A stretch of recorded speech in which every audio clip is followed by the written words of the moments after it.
April 22 Pahalgam terrorist attack జరిగింది. అప్పుడు మీ మోదీతో చెప్పుకో. సో మేము ఓన్లీ మగవాళ్ళని చంపుతాం, ఆడవాళ్ళని చంపం అనుకుంటే 26 మందిని చంపడం జరిగింది. ఆడవాళ్ళ దగ్గర నుంచి సింధూరాన్ని దూరం చేయడం జరిగింది. సో దానికి ఇండియా గవర్నమెంట్ ఆపరేషన్ సింధూర్ అని స్టార్ట్ చేయడం జరిగింది. సో అఫీషియల్ గా India government, air force, Indian army press release చేయడం జరిగింది. దాంట్లో పాకిస్తాన్ లోని 9 టెర్రరిస్ట్ ప్లేస్ లో అటాక్ చేయడం జరిగింది. సో అందులో ఎంతమంది చనిపోయారో ఇంతవరకు ఇంకా ఇన్ఫర్మేషన్ లేదు. ఈ టెర్రరిస్ట్ అటాక్ జరిగిన తర్వాత ఇండియా గవర్నమెంట్ మాస్ రివెంజ్ తీసుకోవడం జరిగింది. US government India and Pakistan మధ్య యుద్ధాన్ని తగ్గించడానికి ప్రయత్నించడం జరుగుతుంది. ఈ అటాక్ జరిగిన తర్వాత మాకు డ్రిల్స్ పెట్టడం జరిగింది. అఫీషియల్ గా ఏడీజీ సివిల్ అండ్ డిఫెన్స్ వాళ్ళు ఇండియాలో ఉన్న 244 డిస్ట్రిక్ట్స్ సో అలర్ట్ ఉండాలని చెప్పడం జరిగింది.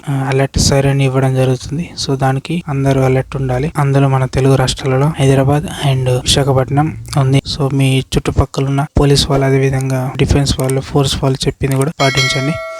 సో ఇలాంటి ఇన్ఫర్మేషన్ తెలుసుకోవాలనుకుంటే మన ఛానల్ సబ్స్క్రైబ్ అయిన మరొక టాపిక్తో మళ్ళీ కలుసుకుందాం. అంతవరకు బాయ్.